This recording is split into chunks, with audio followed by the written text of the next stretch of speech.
And our newest member, Tom Suozzi, from the great state of New York. You have 5 minutes for your question, sir. Thank you, Mr. Chairman. Thank you, Mr. Spitalnik, Mr. Goss. Appreciate your time. I want to try and learn something new from you guys here today, if possible. So with any issue that has to do with budgets, the only way to solve it is to either raise revenues or reduce expenses. There's no other choices, right? That's the only thing you can do. So to reduce expenses, some people are proposing that we should raise the retirement age. I don't like that idea because people who work in outdoors or blue-collar jobs, once their bodies turn 65, they can't work in those conditions anymore. Even though I know the life expectancy is longer and things like that, but blue-collar people are very vulnerable. The other thing you could do is you could reduce people's benefits. And nobody's going to like that idea. That's a very unattractive thing to reduce people's benefits. Another way to reduce expenses is to negotiate the prescription drug price for the Medicare program is to negotiate the prescription drug prices, which would hopefully reduce prescription drug costs for the Medicare program. Are there any other ways that you guys know of that you can reduce the expenses other than those three things that I talked about? Either one of you? That people are talking about? I think abstractly you have it exactly right, that the only way to improve the financial condition is to either increase income or to decrease expenditures. There are a number of ways to go about considering decreasing expenditures, and there's a long list. Could you give me a couple of them, just so I know? Decrease prices is one way, but that's the one I talked about already. What are you talking about for all kinds of healthcare costs? Well, you don't necessarily have to negotiate drug prices. So much of the Medicare program have their prices updated each and every year, often related to inflation. And so there are certain provisions in the current law that have some of those updates increasing slower than rates of inflation. So that's already baked into existing estimates that some... Could those be cut more than they are? Could those costs be reduced more? The funding deficiency, so the current deficit accounts for already those reduced. Could they be reduced more beyond the existing numbers, the existing projections? It is certainly theoretically possible to. And what would happen? You'd make the pharmaceutical companies mad, or what would be the what's the theoretical thing stopping you from doing that? Well, you all have the privilege of establishing what the payment rates are. Oh, it's up to us. It is up to us. Okay. All right. Are there any other ways to reduce the costs other than that?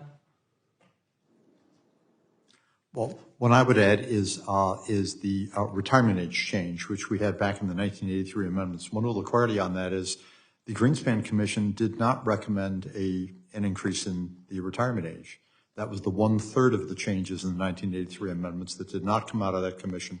That was developed in conference committee. It was a joy working with Moynihan. Okay, but I mentioned that one before. You could increase the retirement age. So increase the retirement age is certainly an option here, but there's one thing to be aware of. We had a bipartisan commission back, the Simpson-Bowles Commission in 2010, where there was talk about retirement age, and there's an aspect of that could be considered to the extent that you look at retirement age changes, which is not to have it apply to everybody in the same fashion as the 1983 amendments did. Make it different for blue-collar versus white-collar jobs. Exactly. We couldn't actually differentiate by the type of work, but long career people with low earnings levels, that commission came up with a way that we worked with them to have less or maybe no increase in retirement ages for people long career, low income. So that's a way that you can mitigate the effects if you do have that. Okay, so the other way is to raise revenues. And the way to raise revenues is to increase people's taxes, which nobody likes that idea, or to apply the existing tax rate to people above $400,000, which we heard a lot about today. And what about getting more people to actually pay into the system? Are there a lot of people who live in America today that are not paying into the Social Security system or the Medicare system? Well, one thing we have is that there are about 1/4 of state and local government employees currently are in plans not so that they're not paying into Social Security. They're in a separate plan. They're covered by their state and local pension plans. And that's about 4% of total workers. Yeah, we're probably not going to mess with that one. Okay, how about other people? How about like the undocumented workers in the country right now? Are there a lot of those folks that are not paying Social Security taxes, or are most of them paying Social Security taxes? That, of course, is difficult to say. of the maybe something like maybe 10 or 11 million individuals we have who are undocumented in the country, a substantial share of them are actually paying in taxes. And as one of the members indicated earlier, by and large, they probably wouldn't even be getting benefits, so that's very much a plus. But there are a number of people who are working in the so-called underground economy and not paying taxes. Is there a way to improve those numbers to get more people paying in?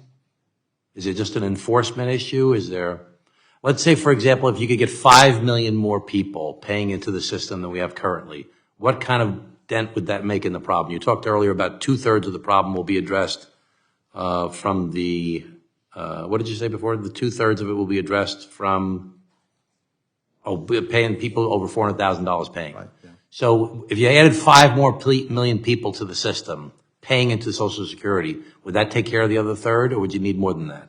If we have 5 million more people paying in on a base of about 150 million workers paying in now, that'd be about a 3% increase in the number of people working. They would probably not be at the average earnings level that we have for everybody else. So it'd be much less than a 3% increase. So for a third, you need 50 million more people, you're saying? We need a lot more people. Okay. Thanks very much, guys.